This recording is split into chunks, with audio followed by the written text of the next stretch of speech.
Thank you for the invitation. My name is Tjørk Furhauge, and I'm the CEO of Naturfrisk, a small independent Danish beverage company.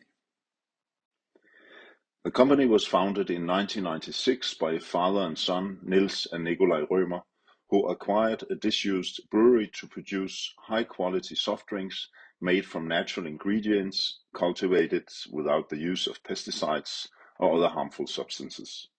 In 1997, the company launched what was believed to be the world's first organic sparkling soft drink and adopted the name Naturfrisk.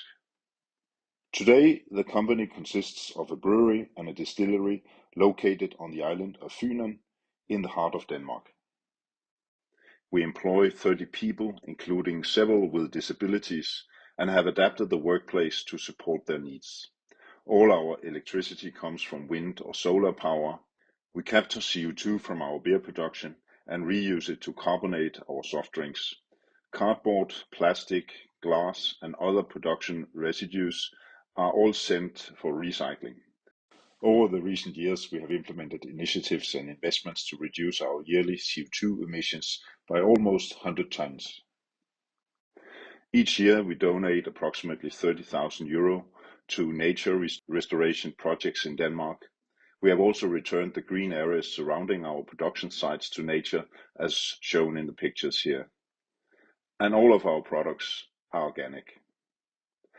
I mention these initiatives to illustrate that we take our responsibility towards both people and nature very seriously. Our concern regarding the PPWR should therefore not be understood as a lack of commitment to society or the environment. In total, we produce approximately 100 different organic beverages across categories of soft drinks, beer, and spirits. All of our soft drink and beer bottles are single-use recyclable bottles collected through Denmark's collective non-profit deposit return system and recycled into new beverage packaging. Denmark operates a highly efficient deposit return scheme for beer and soft drinks, ensuring that approximately 95% of all glass bottles, PET bottles, and cans placed on the market are collected and recycled into new beverage packaging. The glass used in our bottles consists of at least 80 to 90% recycled material, and some bottle types are certified by the manufacturer as being CO2 neutral. However, this does not apply to packaging for spirits or wine, which are exempt from the deposit return scheme. I joined Naturfrisk Group around 7 years ago, in September 2019. Back in the days when the world was normal. Nevertheless, neither pandemic, energy crisis, trade wars, hybrid wars, Trump or Putin have created as many challenges for our company as the growing regulatory burden and increasing administration. This concern is widely shared among Danish businesses. According to a recent survey by the Danish leadership organization Lederne, more than 67% of business leaders in Denmark see bureaucracy and regulation as one of their greatest challenges. The PPWR risks becoming another initiative that increases administrative burdens, expands the need for public oversight, and imposes significant costs on small beverage producers and on and off trade customers. At the same time, it remains unclear whether the environmental benefits will justify the significant economic and practical costs. I would like to outline some of the challenges. Under the PPWR, 10% of beer and soft drink packaging sold in both on and off trade sectors must be refillable by 2030, with the target gradually increasing to 40% over time. However, for small beverage producers, the reality will not be a gradual transition, but rather a choice between 0% and 100% refillable packaging from the outset. Small businesses simply do not have the capacity to operate multiple parallel production and logistics systems. Choosing not to introduce refillable packaging could effectively exclude us and other smaller producers from large parts of the beverage market.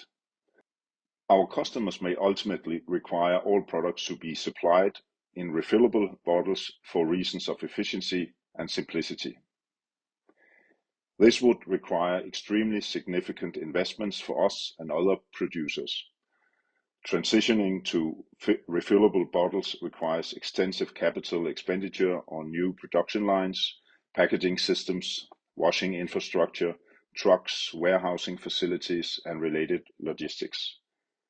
Companies that have already invested heavily in modern bottling facilities would effectively be forced to start over, writing off a significant share of their existing investments.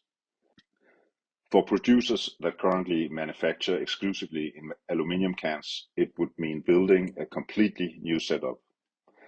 At Naturfrisk, we have spent many years modernizing our only bottling line. Due to financial constraints, we have not been able to upgrade the entire line at once, and the modernization process is still ongoing. Establishing an entirely new production flow for refillable bottles is simply not financially feasible for us. Competition with wine and spirit risks becoming even more distorted as these categories are again exempt from the reuse requirements. It is difficult to see the environmental rationale behind such a distinction. This exemption may also create unintended market incentives by shifting competitiveness towards products with a higher alcohol content. For example, a wine containing alcohol is exempt from the PPWR reuse requirements, whereas an alcohol-free wine falls within the scope.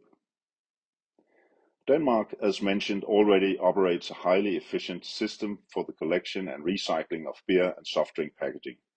Furthermore, several studies, as you saw earlier, indicate that refillable bottles may, in certain circumstances, result in a higher climate impact than single-use recyclable packaging. Increased glass weight, energy consumption related to washing processes, and additional transportation requirements can all reduce the environmental benefits of refillable systems.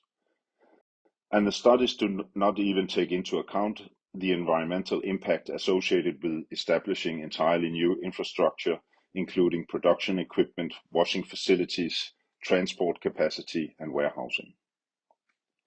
Each member state is expected to establish its own refill systems. In practice, bottles exported across borders are therefore unlikely to be reused within their original refill systems. As a result, these bottles will probably not achieve the intended number of reuse cycles needed to deliver the environmental benefits. This approach is likely to increase costs for exported products and risk undermining the free movement of goods within the internal market. Approximately 20% of Naturfrisk's revenue comes from exports, primarily to other EU member states, making this a very real concern for our business. Finally, the PPWR is likely to increase administrative and bureaucratic burdens. Public authorities will require additional resources to monitor compliance, while businesses will need to introduce new reporting systems and administrative procedures. Across Europe, there is a growing concern that excessive regulatory complexity can undermine competitiveness, innovation, and investment capacity, concerns that were also highlighted in the Draghi report. As the EU seeks to strengthen both sustainability and competitiveness, it is important that new legislation delivers measurable environmental benefits without creating disproportionate administrative burdens. Europe needs simple, effective, and scalable solutions that support innovation, strengthen competitiveness, and enables companies to continue investing in a greener future. Thank you for listening.